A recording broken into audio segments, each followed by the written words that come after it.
Quasi-connectivity. Sure, you've probably heard the term, but what exactly does it mean? It's one of the fundamentals of circuitry, but anyone new to Redstone will most likely be confused by just the name alone. It has its benefits as well as its downsides and can be used to create some really intricate machines. So, what is quasi-connectivity and how does it work? You're about to find out.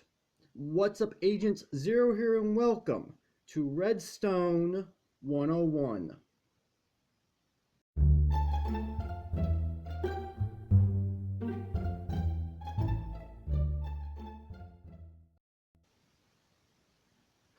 This is the show that will teach you guys more about Redstone so that you can build better contraptions. Now, quasi-connectivity is actually not hard to understand at all, despite what some people may believe.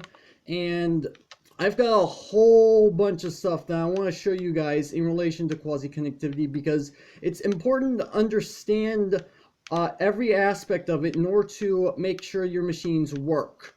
So first off, we're going to be showing you guys what items can actually cause quasi-connectivity. So we have ourselves redstone repeaters, redstone comparators, redstone torches, and of course regular old redstone dust. So we're going to be looking at redstone repeaters first. Now, what exactly is quasi-connectivity? Well, basically it allows you to power more than one block at once by using only a single redstone input. So what I have set up right here, this lever leads into this redstone repeater, which then powers this wooden plank. Now, along the other 5 adjacent sides of the plank, we have redstone lamps. So if I go ahead and turn the redstone on, all of the redstone lamps turn on, and that's all because of quasi-connectivity. Now, inside this chest, I have myself a redstone lamp, and if I were to go ahead and start placing it around the other redstone lamps, look. Quasi-connectivity only goes so far. And all these redstone lamps that I'm putting down are not affected by quasi-connectivity because of the rules that it follows. So it's very important to understand that. Now, if you guys remember when I did my redstone clocks video, I showed you guys this repeater clock, which is only 1 block wide, and also showed you guys that you can build this using comparators as well.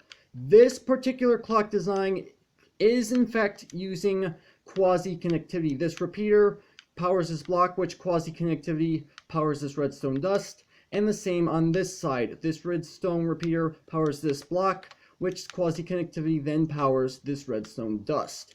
Now let's take a look at redstone comparators in quasi-connectivity. Now, they have the exact same function as repeaters in that they can power multiple blocks at once. But there's one additional aspect that comparators can do that repeaters cannot. So as you can see, we have ourselves a chest, and inside I have a piece of redstone dust, and there's a block between that chest and the comparator. Because of the way comparators work with quasi-connectivity, they're actually able to read inventories through blocks. So if I go ahead and go into this chest and I pull this out, the redstone comparator, you can see faded in the background, has just turned off. And if I go ahead and place it back in, it turns on. So keep in mind that because of the way comparators works, they are able to read the inventory of blocks, as you already know, but they can read through blocks as well. So you want to keep that in mind. However, they can only go through 1 block at a time. They cannot go anywhere past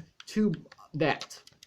So the next item we're going to be looking at are redstone torches, and basically what they do is create redstone torch ladders, as they're called. So what's going on is that this redstone torch is powering this block, which quasi-connectivity forces this torch off. Because this block's getting no power, forces this redstone torch on, and so on until you reach the top. So if I go ahead and flip the lever, quasi-connectivity will activate with the redstone torches and allows this lamp to turn on. Now you can use torch ladders to create zigzag patterns like this, or you can use them in the exact same way to create one that is only 1 block wide. So as I turn the lever on, that lamp comes on, and because of the way redstone torches work in this, you can actually create hidden lighting systems. So you can hide all of your redstone torches underneath your base, then you have 1 block on top, and then rig your redstone lamp up above it, and it will still power. Now the last item of which can create quasi-connectivity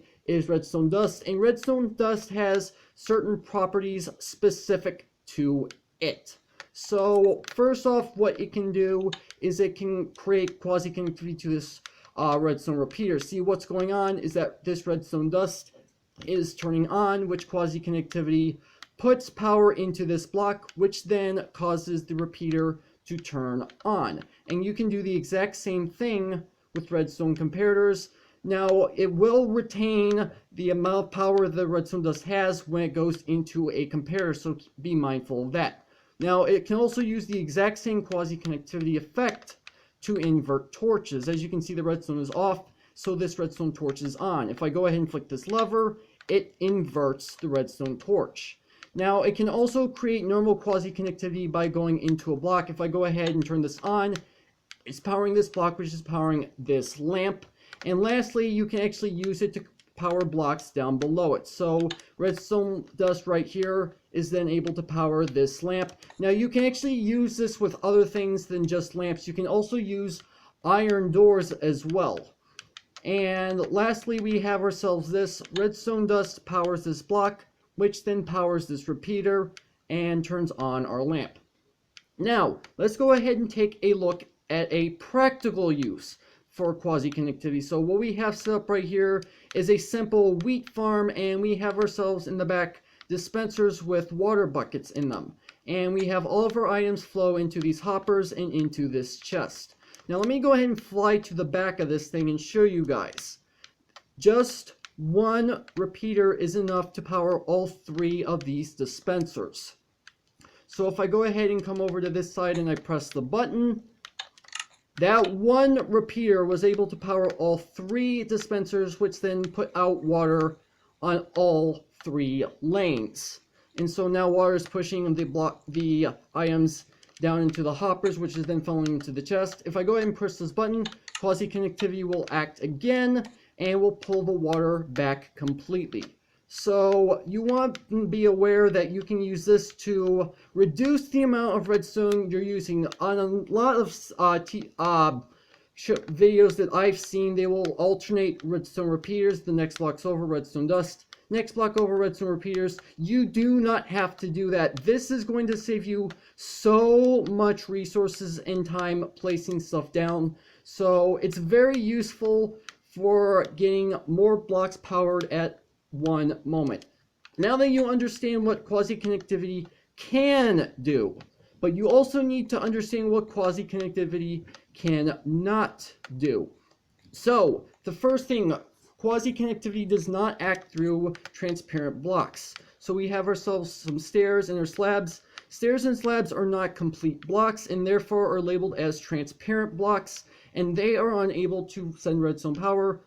Blocks such as glass, glowstone, sea lanterns, they're also considered as transparent blocks as well. So if I go ahead and turn this on, the redstone repeaters are turning on, but they are not traversing to the redstone repeaters behind them because strictly the fact that these are transparent blocks. Now, something else should be known about is that they cannot power onto the other side. So this redstone dust may be powering this block, but it is not powering this redstone dust. The reason why repeaters and comparators were able to use it is because they take the power from behind it. So this block is power, which means a repeater or a comparator will be picking up the redstone signal. But redstone dust cannot do the same. So it's important to know that redstone dust is actually also unable to power blocks directly above it.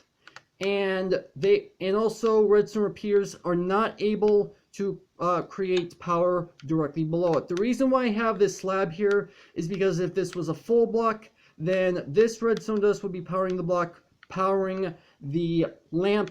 However, this slab does not give redstone power to this since it's not a full block.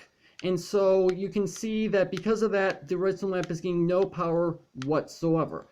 Now we're actually going to be looking at repeaters in we're going to be looking at pistons in quasi-connectivity. So this is something that's actually specific to Pocket Edition itself. So if I go and flip this lever, these pistons are able to react to quasi-connectivity.